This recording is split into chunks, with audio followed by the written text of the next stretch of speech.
आवाज नहीं आ रही है सर।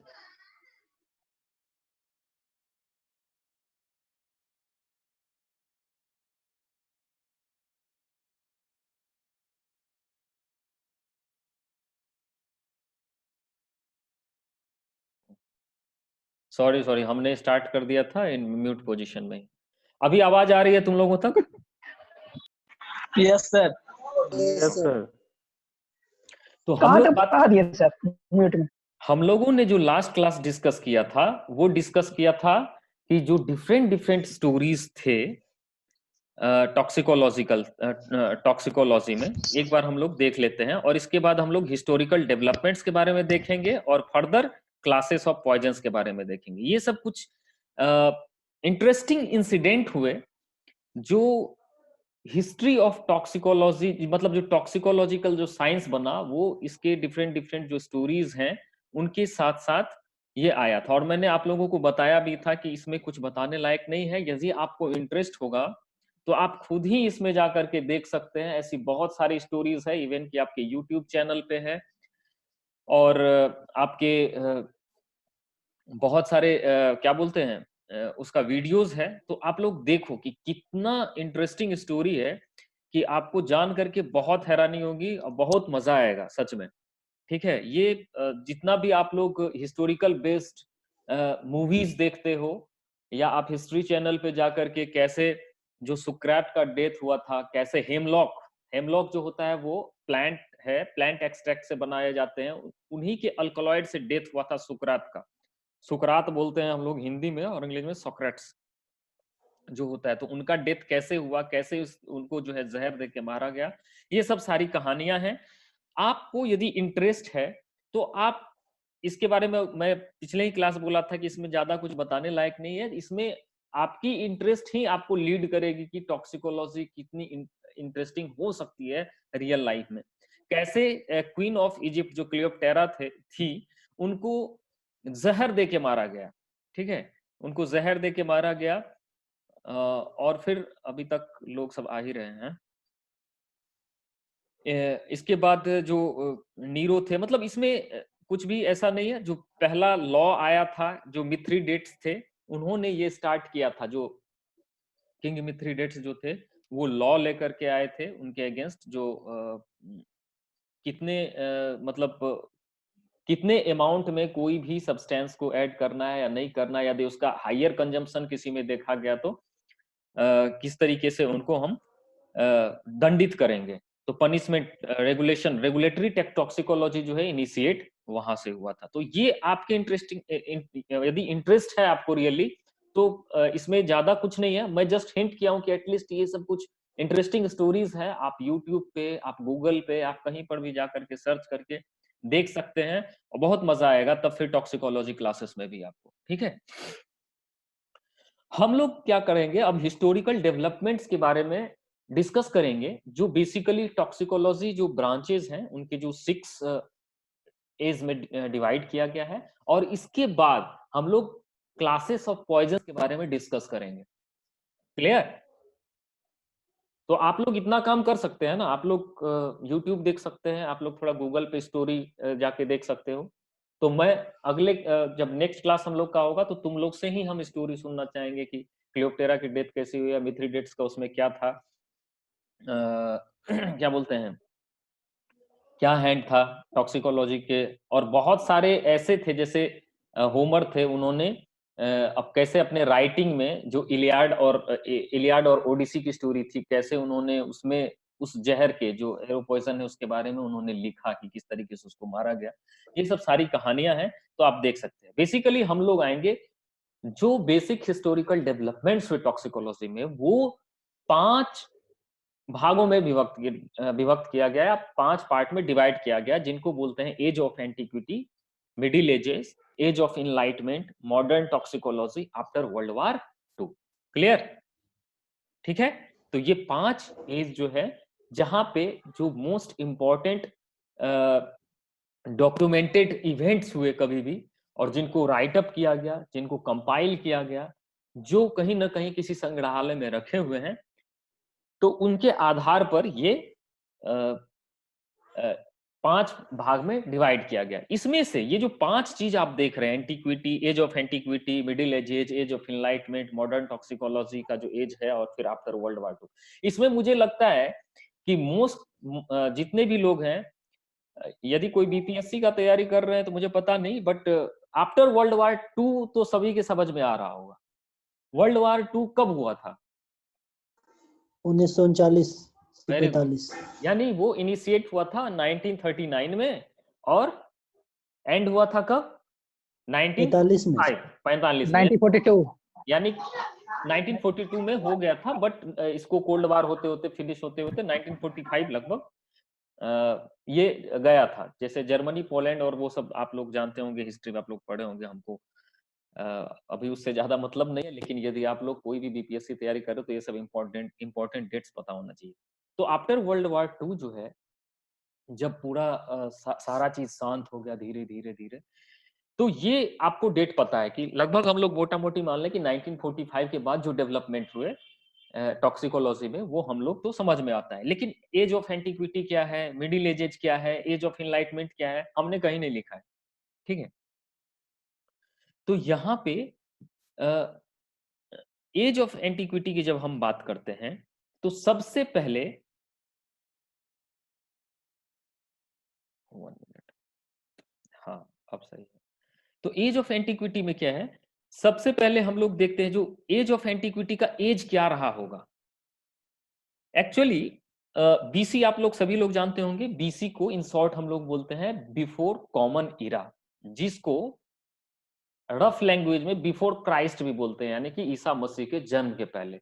तो एज ऑफ एंटीक्विटी जनरली हम लोग बोलते हैं 9th 8 to 9th century BC to 6th up to 5th to 6th AD, ठीक है, यानी कि ईसा मसीह के जन्म के 7-8 शताब्दी पहले या सदी पहले और 5 से उनके मृत्यु के 5 से 6 सदी के बाद, ठीक है, तो तक जो है इनको एज ऑफ एंटीक्विटी कहा गया। क्लियर? अब क्लियर है ना, एज ऑफ एंटीक्विटी समझ में आ गया? Yes sir. Very good. तो इसमें जो है एक डॉक्यूमेंटेड फीचर है सेनंग का। सेनंग जो है वो चाइनीज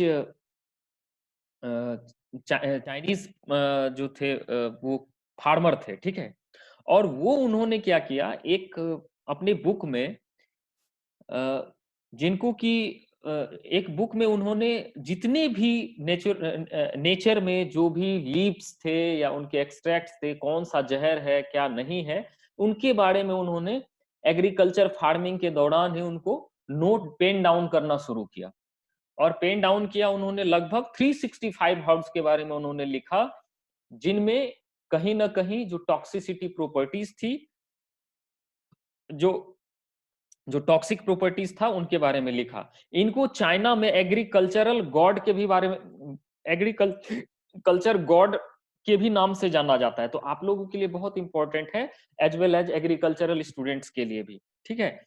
इनको डिवाइन फार्मर या डिवाइन पीजेंट या एग्रीकल्चर गॉड, और इनको चाइनीज में उगुशेन के नाम से जाना जाता था, ठीक है। तो 365 हर्ब्स के बारे में इन्होंने लिखा था और आपको ये जान करके बहुत हैरानी होगी कि इवन कि इन्होंने एक हर्बल मेडिकल एक्सपेरिमेंट खुद अपने ऊपर किया, उनका टेस्ट किया और उस टेस्ट से वो बीमार हो गए और उनके कारण उनकी मृत्यु हो गई। लेकिन मृत्यु से पहले उन्होंने उसके बारे में, उसके प्रॉपर्टी, क्योंकि पहले क्या था कि लोग यदि कोई उसका टेस्ट कैसा होगा, उसका क्या इफेक्ट हो सकता है, क्या क्या उसके साइड इफेक्ट्स होते हैं, पेन हो सकता है, जलन हो सकता है, तो वो सारी चीज डॉक्यूमेंटेड जो है उन्होंने आखिर तक, अपनी मृत्यु से पहले तक उसके बारे में कर दी। तो इनको जो है बेसिकली, तो देखिए बहुत इंटरेस्टिंग स्टोरी है। तो ये सेनंग आए सबसे पहले एज ऑफ एंटीक्विटी, ठीक है। तब हम लोग देखते हैं कि इसके बाद आते हैं होमर। होमर जो है लगभग 850, जैसे मैंने आपको पहले बताया था कि 850 बीसी के आसपास जो है इन्होंने, होमर ने ये क्या किया कि इन्होंने एरो पॉइजन के बारे में लिखा। और ये कहाँ पे लिखा था, तो ये एक जनरली एक साहित्यकार थे, एक कहानी लिखते थे, और उन्होंने इस क्या बोलते हैं, इस कहानी में जो एरो पॉइजन का यूज किया गया, कैसे वो अपना बदला लेता है, ठीक है, the Odyssey and the Iliad, ये इनकी एक बुक है जिनमें उन्होंने एक स्टोरी लिखी थी। तो सोचिए, या तो फिर उनका कल्पना रहा होगा या फिर कहीं ना कहीं से देखे होंगे, तो ये उनके एक साहित्य में ये कहानी मिलती है होमर में। लेटर ऑन हिप्पोक्रेट्स, हिप्पोक्रेट्स जो है इनको फादर ऑफ मेडिसिन भी बोला जाता है। तो इनका जो है ये 462 337 बीसी इनके राइटिंग, मतलब इनका जन्म हुआ था। और हिप्पोक्रेट्स ये सबसे पहले बोले थे कि किसी भी दवाई का सबसे पहला जो कैरेक्टरिस्टिक्स होना चाहिए, that should be first, any substance, that substance should not first do any kind of harm. First do no harm was the first principle, यानी कि पहला कि कोई भी चीज जो पहले वो हार्मफुल नहीं हो, और इसी के आधार पे ये मॉडर्न मेडिसिन जो है वो डेवलप हुई। बट और आज के केस में क्या है, कहीं ना कहीं हम लोग ऐसे मेडिसिन लेते हैं जो हम लोग में आइट्रोजेनिक डिजीज काउज करते हैं। आइट्रोजेनिक डिजीज क्या होता है, जो कि हम दवाई तो दे रहे हैं लेकिन उनके साइड इफेक्ट्स के कारण, जैसे हमने दवाई का, हम दवाई क्यों देते हैं, किसी भी डिजीज के ट्रीटमेंट करने के लिए, लेकिन उनके साथ साथ जो साइड इफेक्ट होता है और उनसे जो डिजीज होना शुरू होता है, उनको हम लोग आइट्रोजेनिक डिजीज बोलते हैं। तो आजकल की जो मॉडर्न मेडिसिन है, सम में cause iatrogenic disease, but Hippocrates का क्या था, जो फादर ऑफ मेडिसिन कहलाए जाते हैं, वो उन्होंने पहला यही दिया था कि कोई भी सब्सटेंस जो होना चाहिए वो क्या करना चाहिए, फर्स्ट डू नो हार्म, यानी कि पहले तो ये किसी के लिए हार्मफुल नहीं है, जो कि सबसे पहला इनका रॉन्ग हो जाता है अभी के टाइम में। तो यही सब स्टोरी है, उन्होंने कैसे बहुत सारी चीज के बारे में, एब्जॉर्प्शन के बारे में और कैसे टॉक्सिकोलॉजी प्रॉपर्टीज के बारे में बताया। फिर आए थियोफ्रास्टस। थियोफ्रास्टस जो थे वो अरस्तु हिंदी में बोलते हैं, अंग्रेजी में एरिस्टोटल जिसको बोलते हैं, तो उनके स्टूडेंट रहे और उन्होंने डिफरेंट पॉइजनस प्लांट्स के बारे में अपने बुक्स में लिखा। दी हिस्टोरिया प्लांटेरम जो है उस बुक का नाम है, जिसमें उन्होंने बहुत सारे प्लांट्स के बारे में, पॉइजनस प्लांट्स के बारे में उसका डिस्क्रिप्शन दिया है। फिर निकेंडर ऑफ कोलोफोन जो है वो भी एक फिजिशियन थे और किंग ऑफ बैथनिया के। तो ये सब डिफरेंट डिफरेंट स्टोरीज है और उन्होंने लगभग 22 पॉइजन्स के बारे में बताया, जैसे लेड के बारे में, लेड ऑक्साइड के बारे में, एकोनाइट के बारे में, कैंथ्राइड्स के बारे में। तो ये सब कुछ उन्होंने हेवी मेटल्स के बारे में बताया, कुछ अल्कलॉइड्स के बारे में बताया, हेमलॉक जैसे हो गया, हैश, इसके बाद ओपियम के बारे में बताया। तो उन्होंने भी बहुत सारे चीज ड्राइव किए। तो आप लोग देखिए कि अभी तक हम लोग बीसी पे चल रहे हैं। जो सूला था, इवन की सूला के नाम से भी बहुत सारे अल्कोहलिक बेवरेज बनते हैं, ठीक है। तो सूला जो था वो first noun law against poisoning, जो मिथ्रीडेट्स जो जिनको हम बताए थे, जो रेगुलेटरी टॉक्सिकोलॉजी फॉर्म हुआ, तो उन्होंने सबसे पहले कि किस तरीके से कोई भी चीज का, कोई भी टॉक्सिक सब्सटेंस का हम यूज करेंगे, कितने अमाउंट में करेंगे और उसका डिस्पेंस कैसा होगा, मतलब कहाँ आप उनको थ्रू आउट कर सकते हैं। यदि कोई उसका फॉलोअप नहीं करता है तो उनको दंड दिया जाता था। तो इस तरीके से स्टार्ट हुआ। आप ये देखिए कि पेडेनियस डिस्कोरॉइडिस जो हैं, उन्होंने एक बुक लिखा और उसमें बहुत सारे जो कंट्रीब्यूशंस थे, उन्होंने बहुत सारे पुराने जो लोग थे उनके वर्क को और साथ में अपने एक्सपेरिमेंट से उन्होंने नए नए पॉइजन्स के बारे में, कुछ उसके पॉइजन का ट्रीटमेंट कैसा होगा उनके बारे में उन्होंने इस बुक में लिखा। अब हम लोग आते हैं मिडिल एजेस। तो ये तो था age of enlightenment. Basically age of enlightenment हम लोग मान के चलें कि बिफोर क्राइस्ट से लेकर के 5th to 6th एडी। जब मिडिल एजेस के बारे में बात करते हैं तो ये स्टार्ट होता है आपका, जनरली आप देखें यदि हिस्टोरिकल लैंग्वेज में, तो हम लोग का 400 to 1500 एडी तक ये रहा, ठीक है। तो एक एज जब दूसरा एज में चेंज होता है, ठीक है, तो वहां पे क्या होता है कि कहीं ना कहीं ओवरलैपिंग आप देखते होंगे। तो ये जनरली कहा जाता है कि जब रोमन एम्पायर फॉल होना शुरू हुआ था, ठीक है ना, एज ऑफ एंटिक्विटी में क्या था, जो सिविलाइजेशन ऑफ जो एंशिएंट ग्रीस का सिविलाइजेशन ऑफ एंशिएंट ग्रीस की सेंचुरी थी या रोमन, यानी कि रोमन और ग्रीस का जो है वो सिविलाइजेशन जो स्टार्ट हुआ था और उनका जो थ्रू आउट चला, तो वो एज ऑफ एंटिक्विटी कहलाए। जो मिडिल एजेज आए, मिडिल एजेज में धीरे धीरे रोमन एम्पायर क्या हो गया, जब खत्म होना शुरू हुआ तो उनको मोटा मोटी हम लोग क्या बोलते हैं कि 400 to 500 एडी के बीच के एज को हम लोग मिडिल एजेज बोलते हैं, जिसमें बहुत सारे आपके राइटर्स आए, ठीक है, जिसमें मेनमोनिडिस जो है वो थे। उन्होंने अपनी ट्रीटाइज लिखी पॉइजन्स के बारे में और उनका एंटीडोट्स क्या होगा, यानी उनका ट्रीटमेंट क्या होगा, उनके बारे में उन्होंने लिखा। तो इनके बारे में बहुत सारी चीजें हैं। इसके बाद कैसे आप पॉइजन का जो है यूज कर सकते हैं अपने शत्रु को, उसका मिसयूज आप लोग बोल सकते हैं, किसी को भी मारने के लिए, उनका उन्होंने उसमें इस बुक में अपने बुक में लिखा, ठीक है। देन हम लोग आते हैं age of enlightenment. Age of enlightenment generally हम लोग जो ये पीरियड है ये 685 से 1815 तक के एज को एज ऑफ इनलाइटमेंट बोला जाता है। एज ऑफ इनलाइटमेंट क्या, क्योंकि तब वहां पर लोगों को ये पता चलने लगा जो रियल में विज्ञान प्रिवेल करता है, मतलब there are certain kind of science. उससे पहले लोग गॉड या कुछ ऐसी शक्ति को मानते थे, यानी धीरे धीरे यहाँ से जो विज्ञान है उसका उदय होना शुरू हुआ। किसके लैंग्वेज में, तो अकॉर्डिंग टू वेस्टर्न लैंग्वेज की हमने साइंस को तब से जानना स्टार्ट किया, ठीक है।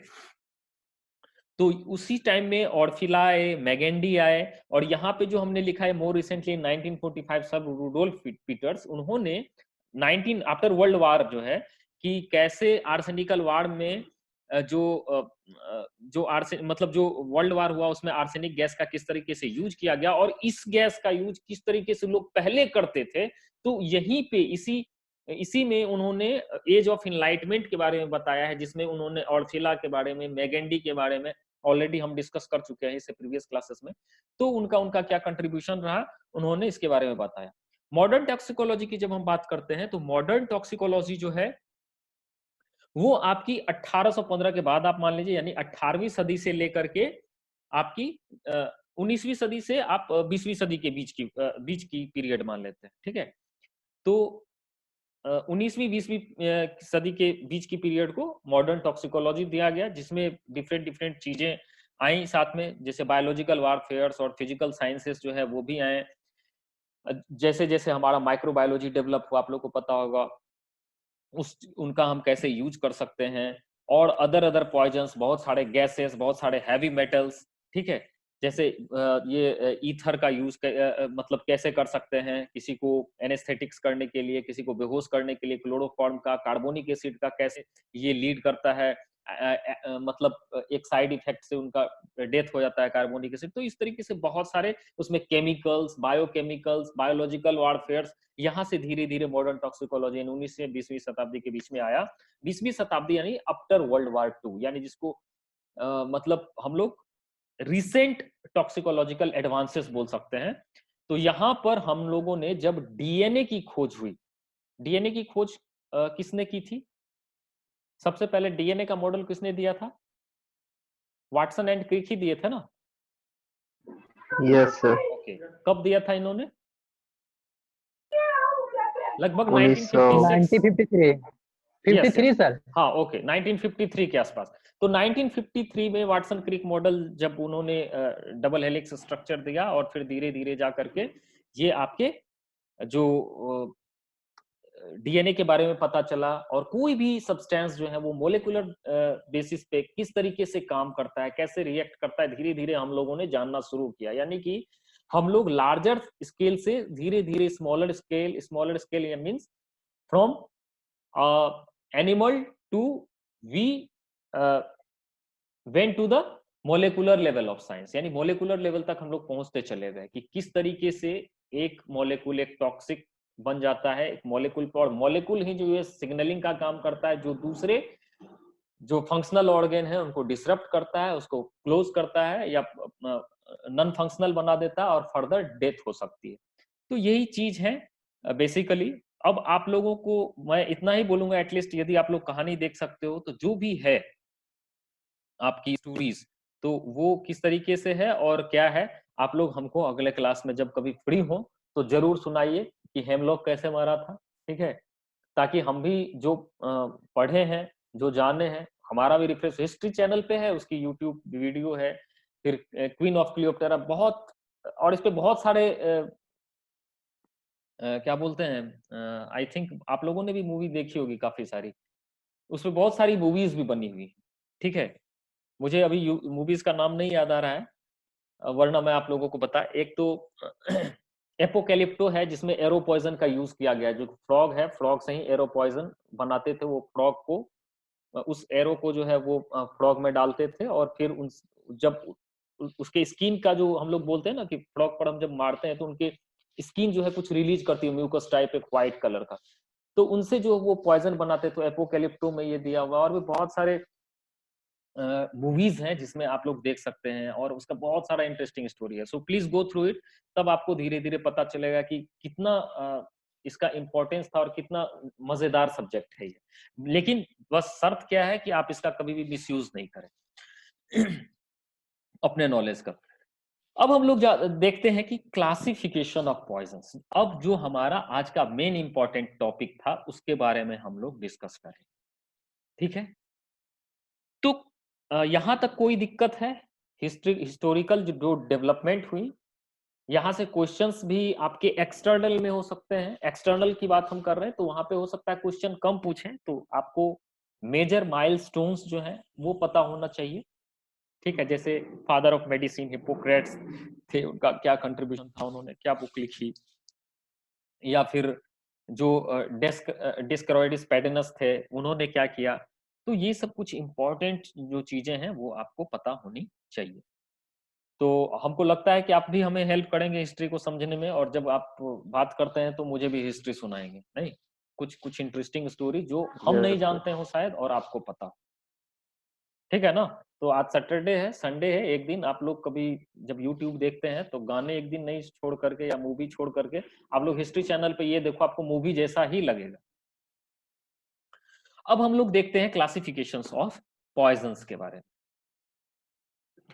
क्लासिफिकेशन ऑफ पॉइजन्स के बारे में जब हम बात करते हैं, इनको बेसिकली डिवाइड किया गया है कि कैसे ये एक्ट करता है। सबसे पहले हम लोग आते हैं कि based on their toxic effects in the body, यानी कि a poison is classified how these substances affect our body system. जैसे अब इनमें इनका सब डिवीजन क्या है कि बॉडी पे कैसे काम करेगा कोई पॉइजन। सबसे पहला तो वो पॉइजन या तो एनॉक्सिक कर दे हमारे बॉडी को। एनॉक्सिक कहने का क्या मतलब है, यानी जो हमारा सेल्यूलर रेस्पायरेशन है वो क्लोज हो जाए। क्लोज कैसे होगा, तो हमारे सेल को क्या चाहिए, ऑक्सीजन चाहिए, और हमारे सेल में जितना ऑप्टिमम ऑक्सीजन है वो हमारा नहीं बन पा रहा है या नहीं रीच हो पा रहा है। अब ये कैसे हो सकता है, तो poisons which cause death by anoxia. So anoxia is what, absence of oxygen. अब ये एब्सेंस ऑफ ऑक्सीजन कैसे हो सकता है, सबसे पहला जो ऑक्सीजन हमारा मॉलिक्यूल ट्रांसपोर्ट कर रहा है वो कहीं ना कहीं डिसरप्ट हो जाए। डिसरप्ट कैसे हो सकता है, या तो हीमोग्लोबिन एब्सेंट होगा, जो हो नहीं सकता है क्योंकि बॉडी सिस्टम है तो हीमोग्लोबिन रहेगा। तो हो क्या सकता है, हीमोग्लोबिन जो बाइंड करता ऑक्सीजन मॉलिक्यूल से वो क्या करे, दूसरे मॉलिक्यूल से बाइंड कर जाए। यानी कि जो हीमोग्लोबिन की एफिनिटी है किसी पर्टिकुलर मॉलिक्यूल के अगेंस्ट, उससे ज्यादा एफिनिटी किसी और मॉलिक्यूल के अगेंस्ट हो जाए। जैसे कार्बन मोनोऑक्साइड के बारे में हम लोग बहुत लंबे समय से जानते हैं। नाइट्राइट पॉइजनिंग आप लोग जानते हैं, या मेट हीमोग्लोबिनेमिया के बारे में आपने सुना है, जो फिशेस में भी होती है और ह्यूमंस में भी होती है, जिसको ब्राउन ब्लड डिजीज बोलते हैं, ठीक है। तो ये जो है ये क्या काउज कर सकता है, या नाइट्राइट इनहेल कर लें हम लोग या हम लोग इंजेस्ट कर लें तो ये मेट हीमोग्लोबिनेमिया काउज कर सकता है इन केस ऑफ ह्यूमंस में भी, और इन केस ऑफ फिशेस में हम नाइट्राइट पॉइजनिंग से तो ये होता ही है। क्लियर, यहां तक कोई डाउट। तो poisons which make haemoglobin incapable of transporting oxygen, यानी इनकेपेबल कब बना देगा, जब हीमोग्लोबिन किसके प्रति ज्यादा एफिनिटी शो करेगी, किसी और मॉलिक्यूल के अगेंस्ट, उसके साथ बाइंड कर गई, उसके साथ जो बॉन्ड है वो कोवेलेंट बॉन्ड हो जाए या स्ट्रॉन्ग बॉन्ड बना ले, तो हमारा जो ऑक्सीजन है वो उसको रिलीज नहीं कर पाएगी। मतलब ऑक्सीजन के साथ जब वो बाइंड होगी तो उसका मॉलिक्यूल क्या है, वो उसको रिलीज ही नहीं कर पा रहा, नहीं छोड़ पा रहा है, तो हमारा ऑक्सीजन जो हीमोग्लोबिन के साथ बाइंड नहीं करेगा और हमारा जो सेल है या बॉडी है वो एनॉक्सिक हो जाएगा और हमारी डेथ हो जाएगी। क्लियर, यहाँ तक कोई डाउट किसी को? आगे बढ़ते हैं। पॉइजन स्विच इन, हाँ यस सर, पॉइजन और टॉक्सिन में कुछ डिफरेंस होता होगा सर, या फिर पॉइजन को ही टॉक्सिन्स बोलते हैं? ये हम लोग डिस्कस किए थे लास्ट क्लास में। Okay sir. लास्ट क्लास में हम लोगों ने डिस्कस किया था कि पॉइजन क्या है, टॉक्सिन क्या है। टॉक्सिन जब भी हम बोलेंगे, अच्छा हम चाहते हैं कि हमारे ही क्लास के कोई एक स्टूडेंट बताएं कि टॉक्सिन क्या है। हम लोगों ने बहुत अच्छे तरीके से इसको डिस्कस किया था। Toxins are basically also known as toxins जो होते हैं वो लिविंग ऑर्गेनिज्म से रिलीज होते हैं। बताए थे, याद आ रहा है ना, जैसे वेनम्स हो गए या किसी बाइट से हो गए, ये टॉक्सिन्स हो गया। पॉइजन कुछ भी हो सकता है, ईच एंड एवरीथिंग एक्सेसिव या ऑप्टिमम डोज पे नहीं गया तो ये क्या हो जाएगा, पॉइजन का काम करेगा। और इसके बारे में बहुत सारे एग्जांपल हैं, हम लोग देखो ना अभी बहुत सारे इंटरेस्टिंग फैक्टर। अरे पानी भी हमारा पॉइजन के रूप में काम कर सकता है, you know, even water molecule can be poisonous for us. कैसे हम लोग देखते हैं, ठीक है। तो आप लोग थोड़ा उसको वर्कआउट कीजिए और अपने फ्रेंड से हेल्प लीजिए, ठीक है। हम लोगों ने काफी डिस्कस किया है, और यदि फिर भी नहीं समझ में आएगा तो आई एम अवेलेबल है। फिर हम लोग आते हैं poisons which inhibit cellular respiratory enzymes, यानी कि हमारा जो सेल्यूलर रेस्पिरेटरी एंजाइम्स हैं, जैसे एसिटाइल कोएंजाइम्स हैं, ठीक है। तो ये क्या करते हैं, जैसे सिट्रिक एसिड साइकिल है, जब हमारा सिट्रिक एसिड साइकिल जो है वो डिसरप्ट हो जाए या ऑक्सीडेटिव फॉस्फोराइलेशन जो होता है वहां पे डिसरप्ट हो जाएगा, तो क्या हो जाएगा, ये क्या करें, जैसे साइनाइड्स जो भी हैं, साइनाइड जो जहर होता है वो क्या करता है, ये डिसरप्ट कर देता है सेल्यूलर रेस्पिरेटरी एंजाइम्स को, और जब ये डिसरप्ट कर देगा उसके फंक्शन को तो हमारा बॉडी एनॉक्सिक हो जाएगा और तुरंत डेथ हो जाएगी। Poisons which destroy haematopoietic organs. आप देखिए एनॉक्सिया, एनॉक्सिया सबसे पहले हमेशा ऑक्सीजन ट्रांसपोर्ट यहाँ पे क्या हो रहा है, डिसरप्ट हो रहा है। आइदर ऑक्सीजन ट्रांसपोर्ट वो हीमोग्लोबिन से हो, या फिर सेल्यूलर रेस्पिरेटरी एंजाइम के साथ बाइंड करके हो, या फिर हीमोपोइटिक ऑर्गन यानी जो हमारा बॉडी ब्लड फॉर्म करता है, हीमोग्लोबिन फॉर्म करता है, यदि उसको डिसरप्ट कर देगा तो हीमोग्लोबिन ही नहीं बन रहा है तो हमारा बॉडी एनॉक्सिक हो जाएगा। तो ये सब कुछ है पॉइजन्स जो जिनके कारण हम एनॉक्सिक पहुंच सकते हैं। दूसरा क्या है, हम लोग पहला सेक्शन क्या किसके अंडर हम लोग कर रहे हैं, based on their toxic effects in the body. Second क्या है, poisons which on contact cause irritation और कोरोसिवनेस ऑफ ऑर्गन्स और damage the organ through which they are excreted. मतलब ये पॉइजन क्या करेगा, जो आपके डिफरेंट सिलिएटेड अरेंजमेंट्स हैं या जो रिसेप्टर्स है, अभी हम लोगों ने सुना था कि एक वायरस कोविड जो है वो पर्टिकुलर रिसेप्टर से बाइंड करता है, जैसे इंटेस्टाइनल का ब्रश बॉर्डर है जो उसके सरफेस एरिया को एब्जॉर्प्शन के लिए बढ़ा देता है। ये क्या करते हैं, तो ऐसे जो सिलिएटेड अरेंजमेंट्स होते हैं हमारे सेल में उनको क्या करता है, डिस्ट्रॉय कर देता है, बर्बाद कर देता है। तो जिसके कारण क्या हो जाता है, फर्दर हमारा जो ऑर्गेन्स है वो डैमेज हो गया, और डैमेज होने के कारण जो एब्जॉर्प्शन है या एसिमिलेशन है। सर हम क्लास करने के बाद 2 मिनट में कॉल कर रहा हूं। हाँ सर ठीक है, क्लियर। मैं आधे घंटे के बाद कॉल करता हूं आपको, ठीक है। ओके, फिर तो ये हो गए, जैसे गैस्ट्रोइंटेस्टाइनल ट्रैक्ट हो गए, रेस्पिरेटरी ट्रैक्ट हो गए, इसमें बहुत सारे सिलिएटेड जो हैं वो सेल्स होते हैं। हमारे यूरिनरी ट्रैक्ट्स हो गए, तो इनको डिसरप्ट कर देता है। फिर आता है पॉइजन्स व्हिच डैमेज प्रोटोप्लाज्म और पैरेन्काइमा। पॉइजन जो क्या करेंगे, हमारे प्रोटोप्लाज्म को या पैरेन्काइमा को क्या करते हैं, वो डैमेज कर देते हैं। These poisons produce local irritation and after absorption cause damage to the cells and capillaries. Example, phosphorus and carbon tetrachloride. तो ये कुछ जो है पॉइजन्स हैं।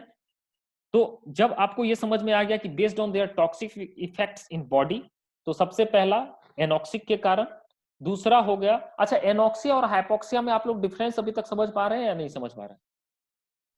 एनोक्सिया हो गया complete absence of oxygen, hypoxia हो गया पार्शियल, यानी कि जितना हमको नीड होना चाहिए एक सेल के लिए उतना नीड नहीं हो रहा है, वो ऑप्टिमम लेवल से कम है, तो वो हाइपोक्सिक हो गया, ठीक है।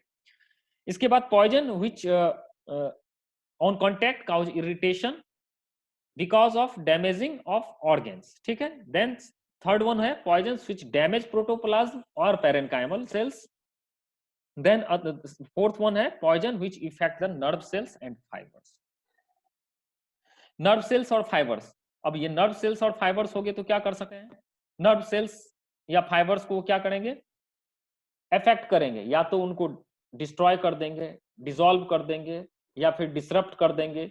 कहीं से भी उसमें कुछ आएगा तो क्या क्या उसके रीजन हो सकते हैं, हिप्नोटिक्स हो सकता है, नार्कोटिक्स हो सकता है, एनेस्थेटिक्स हो सकता है। और ये कौन कौन से हैं, जैसे अल्कोहल हो गया, कुछ एल्कलॉइड्स हैं, कुछ ग्लाइकोसाइड्स हैं, ठीक है। हम लोग जानते हैं कि कुछ ऐसे हर्ब्स होते हैं जिनको यदि खा लिया जाए तो आदमी पागल जैसा करने लगता है, ठीक है। तो वो कहाँ इफेक्ट कर रहा है, कहीं ना कहीं आपके नर्व सेल या फाइबर्स को एब्रप्टली चेंज कर दे रहा है, उसके बिहेवियरल को, या तो उसका जो सेक्रेशन है वो डोपामिन एक्सेसिव सेक्रेट करने लगा, तो वो जो नर्व सेल्स हैं या नर्व फाइबर्स हैं उनके रिदम में भी चेंजेज आने लगता है, जिसके कारण हमको विजुअल इंपेयरमेंट या वॉकिंग स्टाइल में हमारे डिफरेंसेस आने शुरू हो जाते हैं। तो हिप्नोटिक्स हो गया, नार्कोटिक्स हो गया। हिप्नोटिक्स क्या है, हिप्नोटिक्स और सीडेटिव्स में क्या डिफरेंस है?